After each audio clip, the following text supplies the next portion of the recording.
Hey, Daily Dosers, Pastor Hans here, and this week on the Daily Dose, our theme is Unsettled. We're talking about how we live in a world that, for whatever reason, it feels as though we're constantly unsettled by all the changes that have occurred over the last couple of years, whether that be COVID, whether it be the political challenges we've faced, or it be racial tensions. Our life feels as though it's less settled than ever before.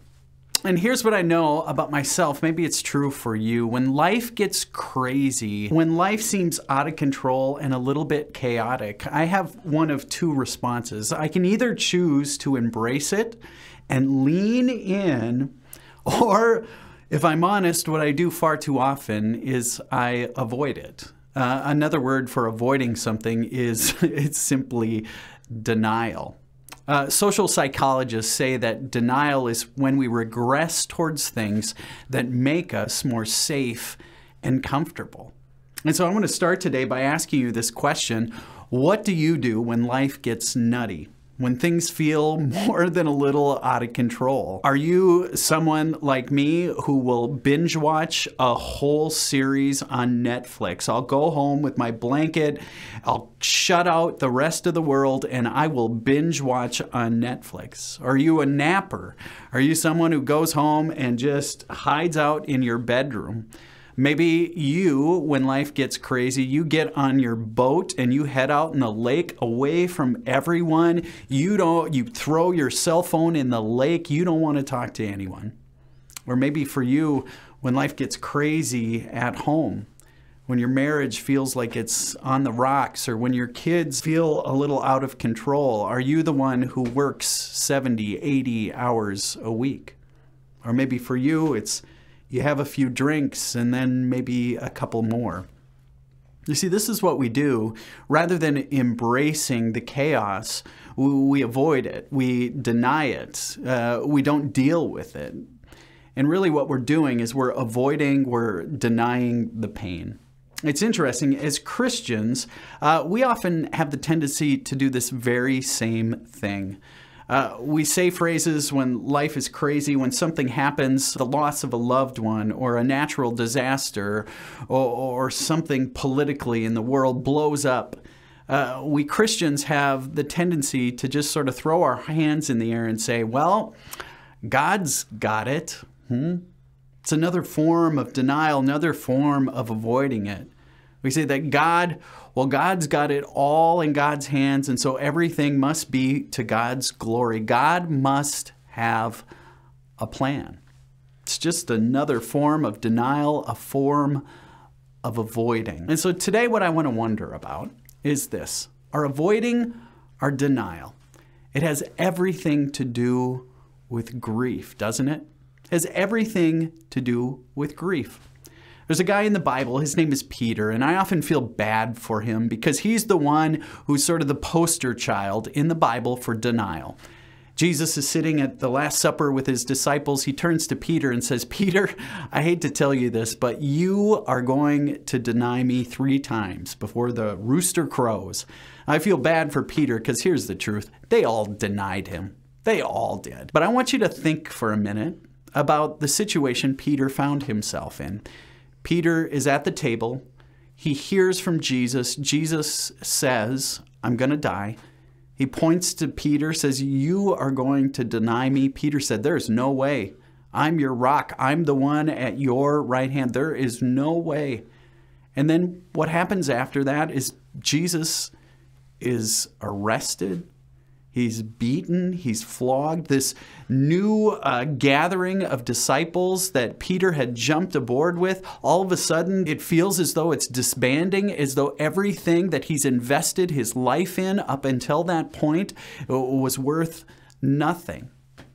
And that's when we hear the story of Peter's betrayal. It says, then they seized him and led him away, bringing him into the high priest's house. But Peter was following at a distance. When they had kindled a fire in the middle of the courtyard and sat down together, Peter sat among them. Then a servant girl, seeing him in the firelight, stared at him and said, this man also was with this Jesus. But he denied it, saying, "Woman, I do not know him." A little later, someone else, on seeing him, said, "You also are one of them." But Peter said, "Man, I am not." Then about an hour later, still another kept insisting, "Surely this man also was with him, for he is a Galilean." But Peter said, "Man, I do not know what you are talking about." And at that moment, while he was still speaking, the rooster crowed. The Lord turned and looked at Peter. Then Peter remembered the word of the Lord, how he had said to him, "Before the rooster crows today, you will deny me 3 times."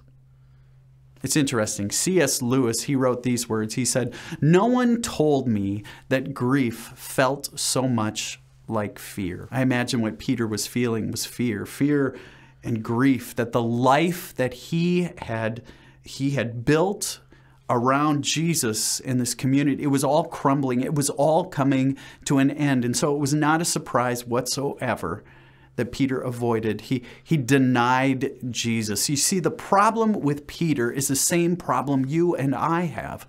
We avoid the pain, we avoid the grief, and we run towards comfort. For Peter, it was so much easier to think, hey, I'm going the other way. But here's the thing for us as Christians. This is where our Christian faith bears witness on these moments where we want to block out the world. You see, as Christians, we believe that the pathway to life is actually through death. The pathway to life actually takes us through grief. It actually takes us through pain rather than avoiding it. You see, as Christians, that's our story. Jesus died, and on the other side of that death was resurrection. You can't get to new life without going through the story of the cross. So here's the deal. When faced with chaos, when faced with grief, when faced with pain, when life feels out of control, rather than avoiding, rather than using Peter's tactics of denial, our Christian faith bears witness. It in a sense says it's okay to not be okay. It's okay to not be okay. Now, I know that's not a popular way to see things. In fact, that's not probably advice anyone else would give you. The advice we often get is you just fake it till you make it. But the witness of our faith tells us it's okay to not be okay. Because the only way to new life is through the grief. Rather than denying, rather than avoiding, just maybe our grief is the only way to reach the new life that this God of ours wants for people like you and people like me. Hey, thanks for tuning in to the Daily Dose today. Have a good one.